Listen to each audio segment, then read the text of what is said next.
I've talked on this channel before about modding different handhelds, and if you haven't seen that video, my general consensus was that the best handheld to mod to bring around and play is the PSP. It can play a bunch of great emulators. The PSP library itself is wonderful. And then a few weeks ago, I also made a video about how you could snag a PSP along with the memory card, a brand new battery, the whole shebang on eBay for under $50. It wasn't some sort of get lucky at a pawn shop or a garage sale sort of thing. It was you go on eBay, you follow the sellers that I bought from, and you get the whole thing for less than $50 like I did. Now, another option is, of course, the 3DS, the Vita, the DS, and I talked in that video about how while the Vita and the 3DS at the time were a little bit more difficult to mod, it depended on what firmware you were on. They were worthwhile as well, though they were more expensive options at the time, and they continue to be. So the other option, like I said, is the Nintendo DS. And in that video, I talked about how the DS didn't really have any good permanent mods. There wasn't really anything that you could do to like permanently modify the software so that you could play ROMs of older games through emulators, or so that you could play backup games. There wasn't really anything like that that was permanent on the DS, but of course there are flash cards for the DS, or flashcarts. Regardless, the R4 is by far the most popular one. Now, I went ahead and actually bought a product off of eBay. I'll have it linked down in the description. A few different US sellers that you can buy it from. You don't want to buy it outside the country. It'll take ages to get here. You can buy not an R4, but a off-brand game cartridge that I'm going to show you today. That's basically a flash card wrapped up as kind of a 208 games in one compilation. Now, I've seen these cartridges shown off on channels before. People had bought them and they were like, is this legit?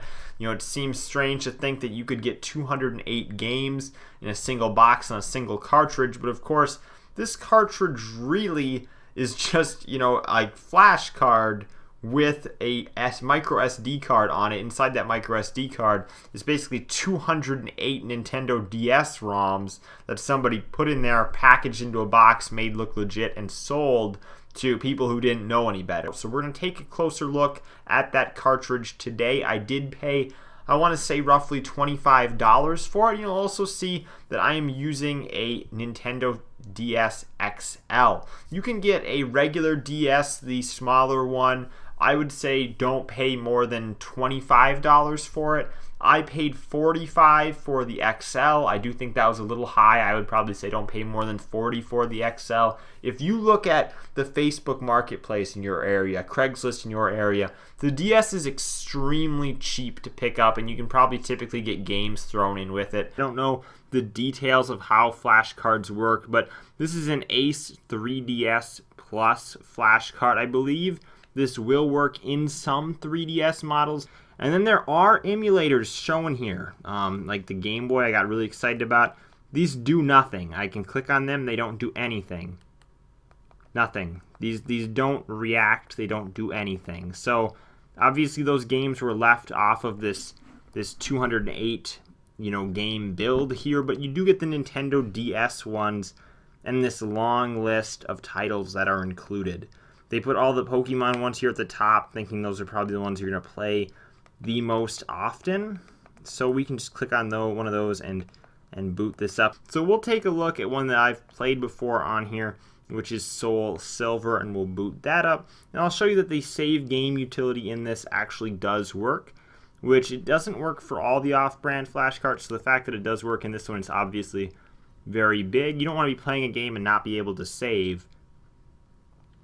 So there you can see I played for 19 minutes. My save file is there, and the game is obviously working. So now if I want to boot back to the main menu, the way that works on a DS is you kind of just have to power reset it, and it brings me right back to SpongeBob's Atlantic SquarePants, which I can then boot up, and we go right back to this menu and can pick a new game again. So if we want to boot into something else, let's say we want to boot into Mario and Luigi's Partners in Time. Looks like this is the EU copy of the ROM. I couldn't tell you why that's the case, but we boot right into that game as well. So you can see that this does in fact seem to have 208 games. I know sometimes when you see these bigger collections, people think, do they have repeats?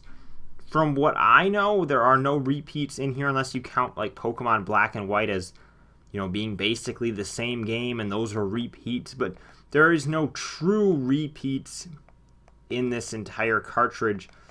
So just like that, by slapping in a single game cartridge, you can have your DS up and running backup games.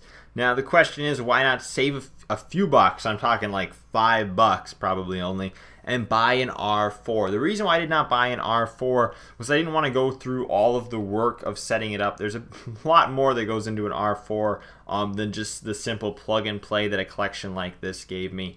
As well as the fact that the emulators and things of the homebrew scene that the R4 could let me use were not going to be something that I saw myself using on a DS. A DS is not the ideal console, I do not believe, for playing emulators, whether it's the original Nintendo, Super Nintendo, Game Boy, you name it. It is not the ideal console for doing that, in my opinion. The most portable, ideal console for that is the PSP or even your phone, but it is not the DS. So because of that, I thought buying this collection was a great way to go around doing it.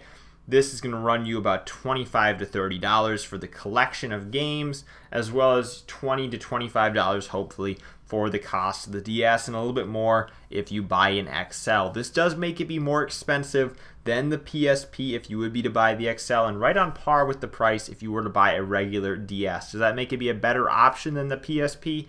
I still believe the PSP is the better handheld to own in 2019, but if you're a fan of Nintendo games, you really want to get your Pokemon fix, this is the way to do it. Thank you guys for watching. I'm Bailey, and I will see you in the next video.